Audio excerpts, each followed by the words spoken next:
Top of the morning, Dan and Amy. Let's talk a little local economics first. A banker friend of mine told me this. This is be a nice addition to the offerings for migrants, if this is indeed true. The Ambassador East. Oh, right, Ambassador East Hotel. Yeah, has been in foreclosure since July of this year. They failed in an attempt to sell it last year. Now rumors are swirling that it is being eyed as a migrant shelter, Oh boy, a la the that's right by Pritzker's house. So. the old Ditkas, Yeah, which would be great. yeah, it's right there in the Gold Coast. I think that's exactly what that neighborhood needs right now. Right by Latin High School, Francis Barker's nearby. Yeah, it's perfect. Yeah, next goes the peninsula. I mean, I think that L.A., we should adopt the policy of L.A., which is to pass an ordinance mandating that hotels shall use empty rooms to house the homeless and or migrants and will be paid whatever daily rate the city sets that they decide is fair. What's wrong with that? Yeah, they even had the mayor of Los Angeles. She said 2 days ago, she was talking to MSNBC that mass leasing of hotels, because Dan, she wants to keep them together. So if you're living on a sidewalk with a group of guys, she wants to put them together in the same hotel so that they have a sense of community. Absolutely. Karen Bass is her name. She's a former member of Congress, and this was something proposed before she even was elected, and it was being moved even before she was elected, and now she wants to scale it. Good for her. That's giving the people what they want. And also, too, learning this morning that if Mayor Johnson doesn't get $738 million from the federal government, he's going to raise our property taxes. That's on the table, or try and dip into reserves that we have. But that's of course. Yeah. I mean, that's on the table. I mean, that's just pedestrian. What do you expect? What do you think is going to happen? Well, he said he campaigned on, he wasn't going to raise our property taxes unless you have $1 million home or more. Yes. This commercial real estate situation in Chicago, a tweeter who goes under Triple Net Investor, that's a pretty good Twitter handle if you're in commercial real estate. He tweets a lot about this topic. He's clearly he's good. Knows the space. Another Chicago commercial real estate nightmare, the Jewelers Building. The historic landmark tower in Chicago, reportedly going to be sold for a shocking price of around $39 million or $70 a square foot. The current owner has reportedly spent more than $118 million in upgrades over the last 2 decades. Reported back in May, the current owner was trying to find a buyer ahead of loan maturity. It was seen as a candidate to be converted to apartments, but no buyer emerged ahead of the loan maturity, sending the property into receivership. Unable to find a buyer, the lender moved to foreclosure on the property owner after the loan matured.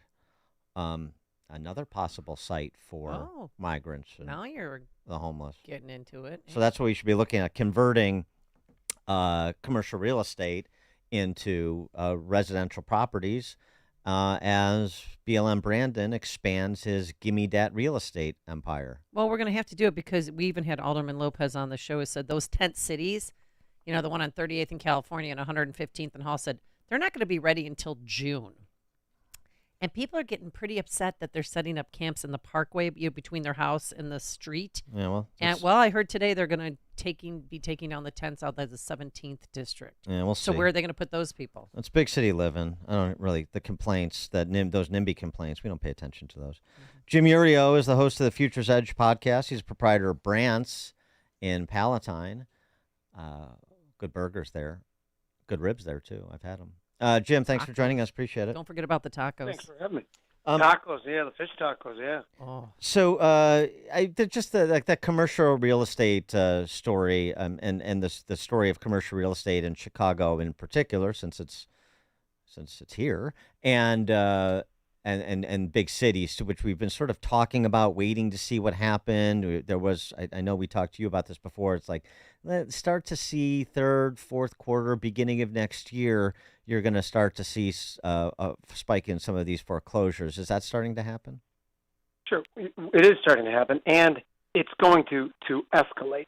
One thing we got to remember, we've talked about on this show before too, is that everybody had the opportunity to roll into very good longer-term loans in the period right before the hiking cycle started. So the rates are now. But just to put it in perspective, $2.8 trillion of commercial real estate loans are going to mature by 2027. So as we start to move forward each quarter, these real estate loans will mature, and there's no reason for them to be renewed. So there'll be more vacancy, and property values will start. Then it becomes this like cycle, and then knuckleheads like our government will try to turn them into migrant shelters. And by the way, when you were saying those ideas, I think we came up with another couple awful ideas. We'd then be qualified to run for mayor, I think. Exactly right. Yeah, exactly. And I don't like. One thing is when in our little circles, they like talk about how awful Brandon Johnson is. Brandon Johnson is not awful. He's completely competent, and he's doing exactly what he said when he was elected mayor of Chicago. He said he would make it a more crime-friendly city, as crazy as that sounds.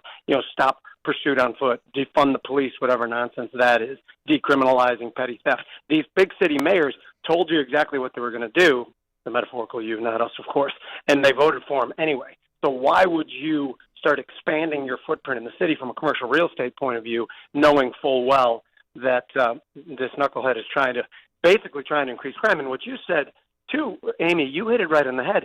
I've been wondering and scratching my head why in the world they'd want to institute such toxic, destructive policies in urban centers. And it must be because they felt that the game was lost anyway, and they needed to go to the federal government and say, look at how awful things are. We need $1 trillion. That has to be, in my opinion, the end game there. But the commercial real estate, that's where the big fissure is in our economy right now, and I think that's the thing we should keep an eye on. What do you think's next for the city of Chicago, though? I mean, you have all these. No. We found out yesterday. Not going to happen. Only 51% of companies have their workers back to work Monday through Friday. So there's still a lot of vacant space out there, and I don't think it's going to get filled up anytime soon. And we've seen cities collapse on themselves. Detroit, in the 50s, Detroit was the Paris of the Midwest. Detroit was this brilliant, fantastic city, and then all of a sudden, because it was hinged too much to one industry, that industry faltered and the whole thing went south. I mean, we've seen cities go south before. Sometimes they have, a renaissance as the economy goes. But to think that standard of living in the Chicago area, and by the way, I live in the northwest suburbs, and when my friends out there start talking to me about the Bears moving out there and this and that, which I'm not certain is really going to happen, I try to describe it as like, you remember when the Titanic broke in the middle and the sides went way up in the air? That's what we're experiencing now in the suburbs, like the flight from the city of businesses. And I spoke to the mayor of my town when Brandon Johnson got elected, and I said, are you talking to some of these Chicago businesses about potentially moving out to Palatine? He said, yeah, and none of them want to move anywhere in Cook County, and all they have to do is go one or two more towns further out, and then they're out of Cook County and away from Chicago. The further they want to get, the better. Yeah, right. Well, I mean, I think the Bears thing is going to happen, by the way. The McCaskies don't spend $200 million to not do something. But the federal bailout thing, I mean, just to put a fine point on it, I mean, they may get some money and that provides a Band-Aid for a short period of time. I hope they don't. I hope that House Republicans redline these big cities that are demanding cash because they can't finance the policies that they advance. But it's not going to be the sort of dollars that the city or the state of Illinois needs for the unfunded obligations it's throwing off on a real-time basis. See, this is the part where I might disagree with you. And it depends on who, of course, wins in these next elections. But we just saw an election last week where the MMTers and anyone on the left, in my mind now, is an MMTer. And I just think that what 5 states had the worst COVID and the worst COVID mitigation? Well, they happen to be the 5 states that needed the most money from the federal government because of their profligate spending and their unfunded pensions. And we got approximately, if you account for it, as you know, $200 billion during that whole nonsensical period in our time. So I don't see why you don't think, because I think they want, I think they want to spend money just to spend money. Well, I understand, but the COVID thing doesn't work because Ron DeSantis or Henry McMaster is not banging his tin cup on the rails in Congress saying, I need more money for this and I need more money for that. What they're going to say, and the politicians in those states, including their congressional delegations, is the hell that you're sending my money to Chicago or to New York City to bail out sanctuary state politicians or to Illinois to bail out unfunded public sector pensions. You're not going to do that. The difference with COVID is everybody on a per capita basis got the distribution. Well, that's not what you're talking about. You I mean, I don't even know if the federal government could print enough money to do the same thing for unfunded liabilities like pensions on a state by state basis the way they did COVID. No, and I like what you're saying, and I don't fully disagree too. But remember also, and by the way, this isn't a theory I'm putting forth here. This is what they told us they were going to do, and then this is what they did. And I'm talking about the inflation that they intentionally caused. They fully realized that the amount of debt all these states have, and particularly when you talk about the unfunded pensions, the only way out of it is to devalue the currency, to pump tons of money into the system, create inflation, and then start to grab tax revenue on every inflated transaction that happens in the city. That's economists have known that for years. The way, if you want to encourage people inflate your to way borrow out, money, you have to print your way out. So I think that they actually think the government, and this is so funny where the Fed started fighting inflation at the same time government tried to spur inflation over the last 2.5 years. It's just something that's like beating our head against the wall. They spend lots of money. I hope you're right. But it's interesting to see how it plays out. Well, I mean, speaking of that, I mean, inflation. So we had the market, experience exhilaration yesterday because the inflation number came in cooler than expected. So we're going to see the market continue to run up through the rest of the year until we get new inflation numbers. Where the talk now is, I read in the Journal this morning, it's that soft landing is coming into focus. I love how we segued seamlessly to inflation. We're getting good at this thing. But anyway, the number comes out yesterday. So first of all, the whole look at it from the 35,000-foot view. These numbers are nonsense, and the calculations that go into them are complete nonsense. That doesn't matter because if the Fed believes them, they will then base their hiking cycle or their easing cycle on those numbers. So, all the market participants don't know. There was just such weird anomalies in the data yesterday. Like, it said that there was a 35% decrease in healthcare costs. Well, you didn't have a 35% decrease in your healthcare costs, did you? So anyway, there's weird parts of the calculation. But the Fed are they going to stop the hiking cycle? Yes. Are risk assets like stocks going to benefit from that? I certainly believe that's the case. My base case right now is that the economy is deteriorating. I think this quarter up until the holidays is going to look really good. A lot of unions negotiated new contracts, and a lot of people are feeling wealthy out there right now, and they're spending on the holidays, and they're spending on experiences. But once Q1 comes next year, I think there's going to be a massive hangover where they realize that raise they got still doesn't keep up with the inflation that was intentionally caused, and then we start to deteriorate. And I think the Fed will start easing rates by May and June, and stocks could do fine that. Remember, stocks aren't a reflection of everybody feeling good all the time. Stocks are oftentimes a reflection of how aggressive the Fed is and the government is to add liquidity, and the government's perfectly willing. I've just gone on a huge rant. I'm sorry about that. No, that's good.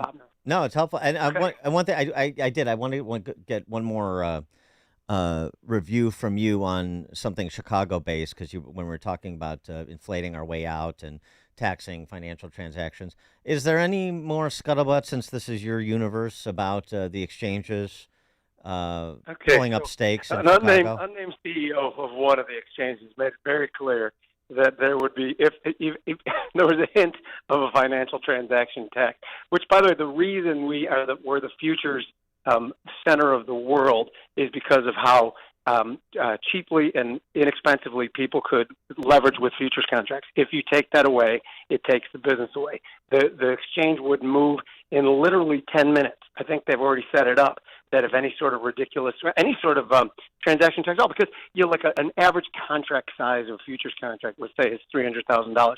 People who don't understand the business will be like, oh, well, what's 10 cents on $300,000? No, the whole point of it, and the whole point that was in this city, is because we made it very cheap to move money to hedge risk, which is what the history of the futures market is to hedge risk. It's a mitigation strategy.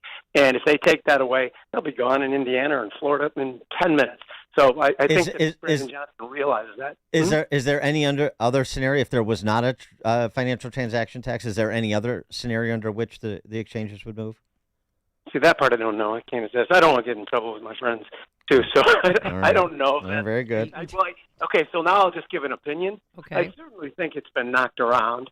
I mean, it's not a very hospitable city sometimes, and they keep looking at you like you're the villain. Yeah. Yeah. So, and again, I have a small business, like you said, and anybody who thinks that the government, whose one of their primary functions should be to help businesses have the tools they need to succeed, that ship has sailed a long time ago. They come after businesses. They act like we're the evil empire. Anytime you make a buck, it's their buck until proven otherwise. Oh, you guys got me going this morning. This is fun. Jim Iuorio, host of the Future's Edge podcast, proprietor of Brant's in Palatine. Jim, thanks as always. Thank you, guys. Thank you. And he joined us on our turnkey.pro answer line.